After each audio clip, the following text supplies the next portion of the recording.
Perkenalkan, nama saya Antonius Ogi. Pengertian emosi. Emosi berasal dari bahasa Latin, yaitu emovere, yang berarti bergerak menjauh.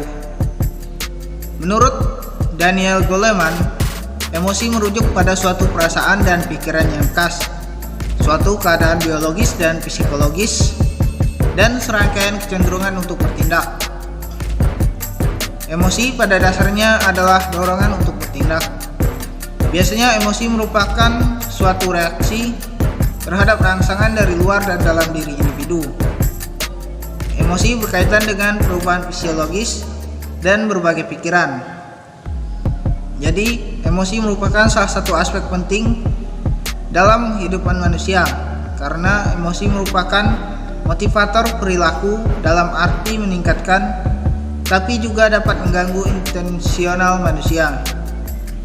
Menurut Mayer, orang cenderung menganut gaya-gaya khas dan menangani dan mengatasi emosi mereka, yaitu sadar diri, tenggelam dalam permasalahan, dan pasrah.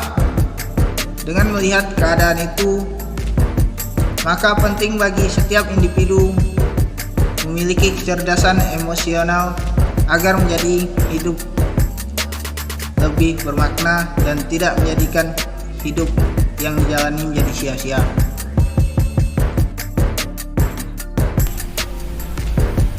Pengertian emosi menurut para ahli. Menurut J.P. Watson, mengemukakan 3 macam emosi, yaitu fear atau ketakutan, rage atau kemarahan, dan love atau cinta. Menurut Descartes, emosi terbagi atas desire atau hasrat, hate atau benci, wonder atau heran, love atau cinta, dan enjoy atau kegembiraan. Menurut Daniel Goleman, emosi terbagi atas 1. Amarah, seperti beringas, mengamuk, benci, jengkel, kesal hati. Yang kedua, kesedihan, seperti sedih, pedih, muram, melankolis, mengasihi diri, dan putus asa. Yang ketiga, rasa takut, seperti cemas, gugup, khawatir, was-was, perasaan takut sekali, waspada, tidak tenang, dan ngeri. Yang keempat, kenikmatan, seperti bahagia, gembira, riang, puas, terhibur, dan bangga. Yang kelima, yaitu cinta, seperti penerimaan, persahabatan, kepercayaan, kebaikan hati, rasa dekat, hormat, dan kemesraan. Yang keenam, yaitu terkejut, seperti terkesiap. Yang ketujuh, jengkel, seperti hina, jijik, muak, dan tidak suka. Yang kedelapan, malu, seperti kesal dan malu hati. Cara pengendalian emosi. Sebelumnya, simpulan dari pengertian emosi yaitu suatu perasaan atau efek yang mendorong individu untuk merespon atau bertingkah laku terhadap stimulus baik yang berasal dari dalam maupun dari luar. Selanjutnya, cara pengendalian emosi. Ada 10 cara untuk mengendalikan emosi. Yang pertama, ambil napas dalam-dalam agar bisa bersikap tenang dan menjauh dari situasi atau orang yang bersangkutan sampai kemarahan bisa berkurang.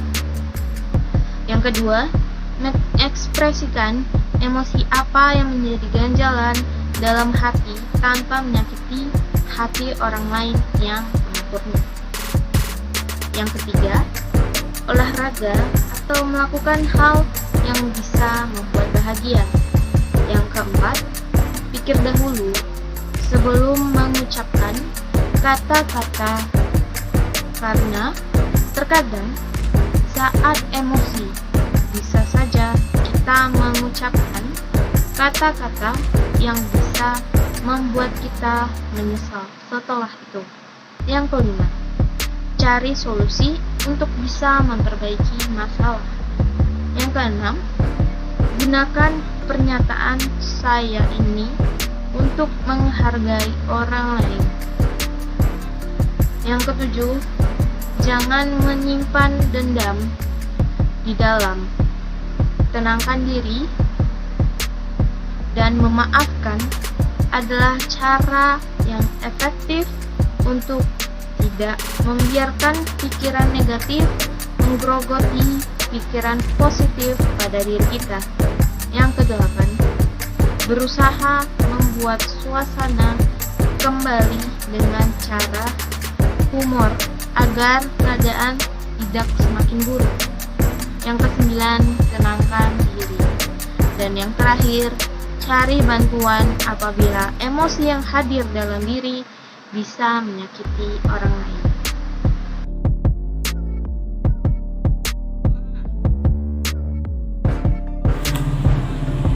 Baiklah teman-teman, saya Agnes Valencia, saya dari kelompok 1 akan melanjutkan tentang pengertian pengendalian diri.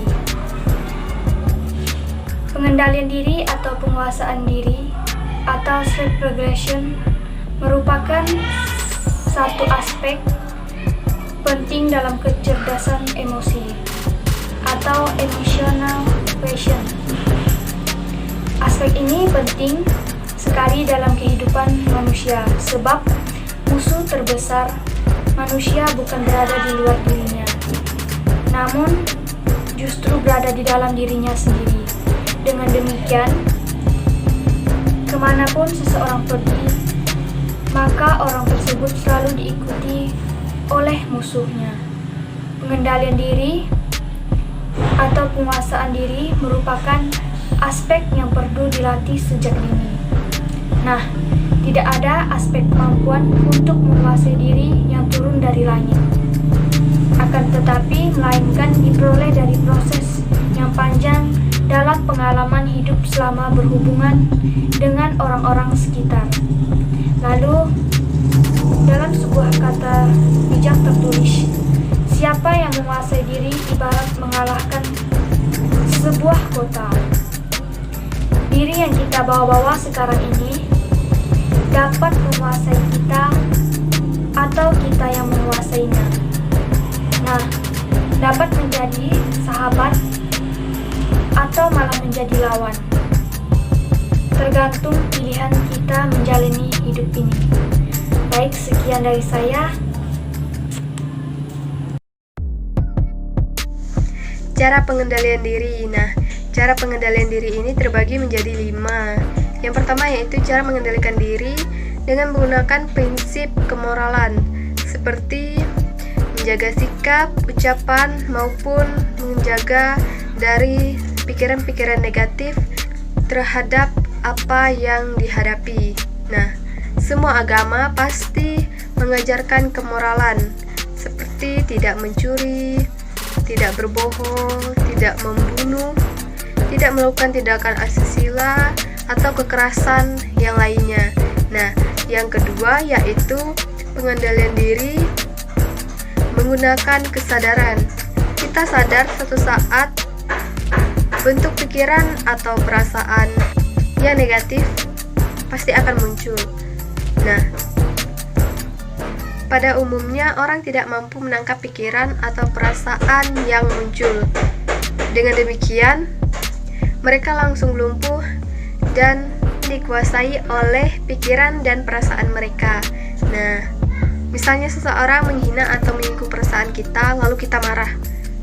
Nah, Kalau kita tidak sadar atau kita tidak waspada, maka emosi marah ini akan muncul.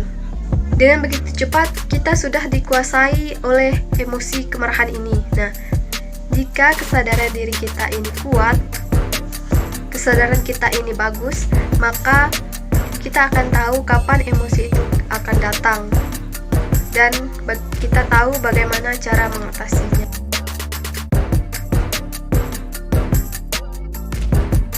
Baiklah, pada kesempatan kali ini saya akan menjelaskan tentang pengertian pengendalian diri atau self-control. Merupakan kemampuan diri dalam mengendalikan perilaku untuk mencapai tujuan tertentu. Seseorang individu mencapai tujuan tertentu dengan pengendalian diri yang baik dapat memahami benar konsekuensi akibat tindakan yang akan dia lakukan. Pengendalian diri pula dapat didefinisikan sebagai pengatur atau proses psikologis dan perilaku seseorang. Dengan kata lain, serangkaian proses yang membentuk dirinya sendiri. Pengendalian diri merupakan keseluruhan dari proses yang membentuk diri individu yang mencakup proses anatomi fisik, psikologi, dan perilaku. Pengendalian diri atau disebut juga kendali diri dapat pula diartikan sebagai suatu aktivitas pengendalian tingkah laku.